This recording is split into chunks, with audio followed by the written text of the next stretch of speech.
இந்த 3 இடத்துல சனி இருக்கும்போது, இதெல்லாம் ஜெயிக்கக்கூடிய வல்லமை உடையவர்களாக இருப்பார்கள்.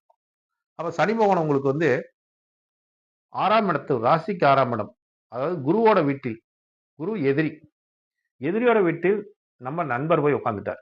யாரு? சுக்கிரனுக்கு. துலா ராசிக்கு சுக்கிரனுக்கு நண்பனா வரக்கூடியவர் சனி பகவான். அப்ப தன்னோட நண்பன் போய் எதிரி வீட்ல உட்கார்ந்துட்டான். அப்ப எதிரியே அடக்கி ஆளக்கூடிய தன்மை. எதிரியை துவாசம் செய்யக்கூடிய தன்மை. எதிரியை அழிக்கக்கூடிய தன்மை. அப்ப இந்த காலகட்டம் துலா ராசிக்காரங்களுக்கு அதாவது எதிரியை இல்லாம ஆக்கக்கூடிய ஒரு தன்மை இவங்களுக்கு ஏற்படுத்தி கொடுக்கும் சனி பகவான். தன்னை எதிர்த்தவர்கள், தன்னை சாய்க்க நினைத்தவர்கள்லாம் இந்த காலகட்டத்தில் வீழ்ச்சி அடைவார்கள் என்பது எல்லளவும் சந்தேகம் இல்லை. ஏன்னா சனி பகவான் கர்மக்காரகன் 100% பலனை கொடுத்துருவார். அப்ப சனி பகவான் 6ல் உட்கார்ந்திருக்கும்போது பலம் அதிகம் என்ற ஒரு கருத்து இருக்குது. சனி பகவான் 6ஆம் இடத்துல உட்கார்ந்திருந்தாலும் அது வலிமையான ஒரு இடங்க. 6ஆம் இடம் பிரச்சனைகளை தீர்க்கக்கூடிய இடம், நோயை தீர்க்கக்கூடிய இடம், எதிரியை ஒழிக்கக்கூடிய இடம், வம்பு வழக்கை இல்லாம ஆக்கக்கூடிய இடமும் 6ஆம் இடம் தான். உத்தியோகஸ்தானமும் 6ஆம் இடம் தாங்க. இதுல உத்தியோகம் பார்க்குறவங்களுக்குலாம் ஒரு டீச்சிங் வேலையில அதிகமா இருப்பாங்க. அதாவது பிறருக்கு உபதேசம் பண்ணக்கூடிய தன்மையும், டீச்சரா இருக்கக்கூடிய தன்மையும், அதாவது வர்த்தகம், வியாபாரத்தில் இருக்கக்கூடியவர்களாக நெறைய பேர் இந்த ராசியில இருப்பாங்கன்னு வச்சுக்கங்க. அதனால தான் இந்த ராசியில வந்து துலா ராசியில வந்து திராச குடுத்துருக்காங்க. திராசு சின்னத்தை குடுத்துருக்காங்க.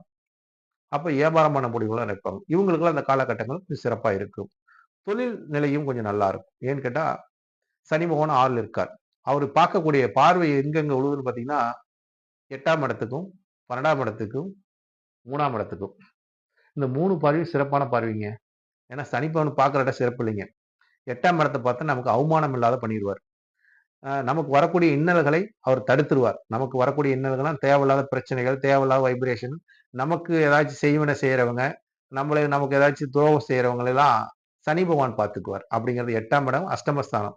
அப்ப அந்த அஷ்டமஸ்தானத்த சனி பகவான் போது ஆயுள் நீடிக்கும். ஆயுள் தீர்க்கமா இருக்கும். நோய் நொடியிலிருந்து தப்பிக்கக்கூடிய தன்மையும், நமக்கு வரக்கூடிய விபத்திலிருந்து தப்பிக்கக்கூடிய தன்மையும், நம்மகிட்ட எதிரிகிட்டருந்து தப்பிக்கக்கூடிய தன்மையெல்லாம் சனி பகவான் காத்து அருள் புரிவார். அடுத்தது 12ஆம் இடத்த பார்க்குறார். விரயம். விரயஸ்தானத்த சனி பார்க்குறார் சயன சுகம்.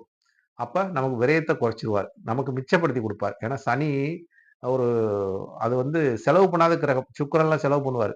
சனி செலவு பண்ண மாட்டார். அவர் எப்பவுமே இறுக்கி பிடிக்கிறது தான். ஒரு மில்லுல வந்து இவர் ஒரு ஓனரா இருந்து மில்லு நடத்தினா கூட அந்த இடத்துக்கு ஒரு காக்கி சட்டை போட்டுக்கிட்டு தான் அவர் இருப்பார். தொழிலாளியோட ஒண்ணா இருக்கக்கூடிய ஒரு தன்மை உடையவராக சனி பகவான். எப்பொழுதுமே தன்னை உயர்த்தி காட்டிக்க மாட்டார். அந்த நிலையை உணர்ந்து செயல்படக்கூடியவராக இருப்பார்ன்னு வச்சுக்கங்களேன். அப்ப அந்த சனி பகவான் 12ஆம் இடத்தை பார்ப்பதனால் உங்கள் ராசிக்கு உங்களோட விரயத்தை குறைச்சு லாபத்தை அதிகரிப்பார். சேமிப்பை உண்டாக்கி